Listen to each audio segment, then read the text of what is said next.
स्वागत है मित्रों हमारे चैनल दलित चेतना और दलित महिला कहानीकार में। पुस्तक की लेखिका हैं डॉक्टर सरोजनी वेडंगी। चलिए पुस्तक का आनंद लेते हैं। मित्रों, अब इस वीडियो में हम देखेंगे इस पुस्तक का उपसंहार। साहित्य समाज का दर्पण होता है। साहित्य और समाज एक सिक्के के दो पहलू के समान हैं, जिसे एक दूसरे से कभी अलग नहीं किया जा सकता। दोनों अन्योन्याश्रित हैं।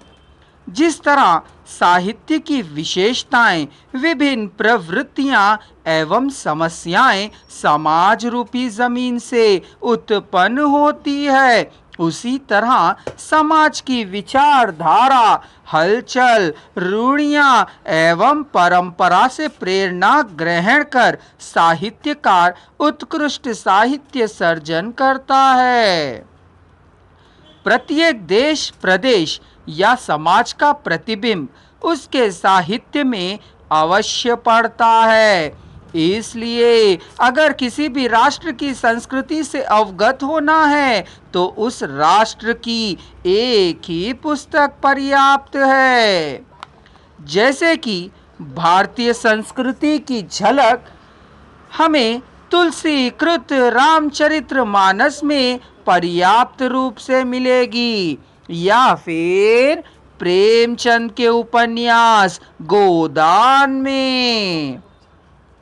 निरंतर प्रकृति का परिवर्तन नियम है। साहित्य भी युगानुरूप बदलता रहता है।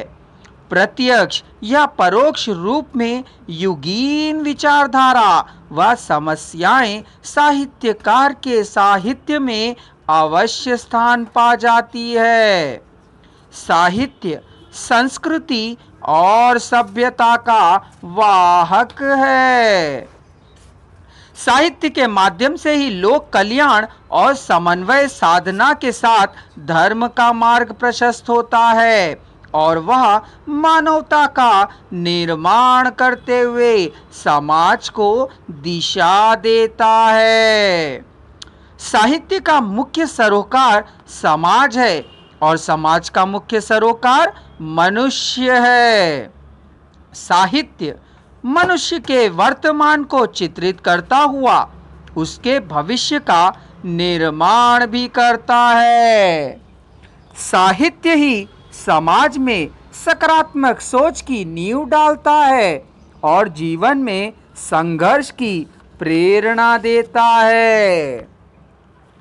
दलित समाज सबसे अधिक उपेक्षित वर्ग रहा है।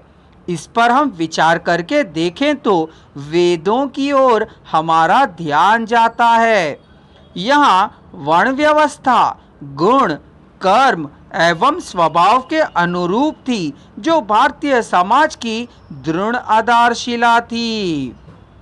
कालांतर में गुण और कर्म की कसौटी के तिरोहित हो जाने पर वर्ण निर्धारण का एकमात्र आधार जन्म मान लिया।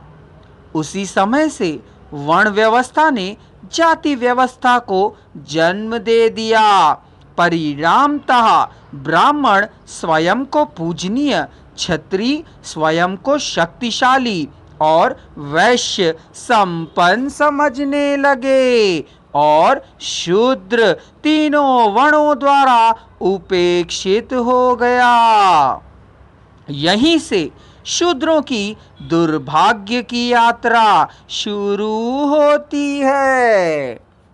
आधुनिक भारतीय साहित्य में दलित समाज का आविर्भाव एक महत्वपूर्ण घटना है। इस चेतना के विकास की पृष्ठभूमि सर्वप्रथम मराठी साहित्य में मिलती है। अगर आप संपूर्ण वॉइस को एक ही साथ सुनना चाहते हैं तो डिस्क्रिप्शन बॉक्स में दिए जा रहे लिंक को क्लिक कर लीजिए।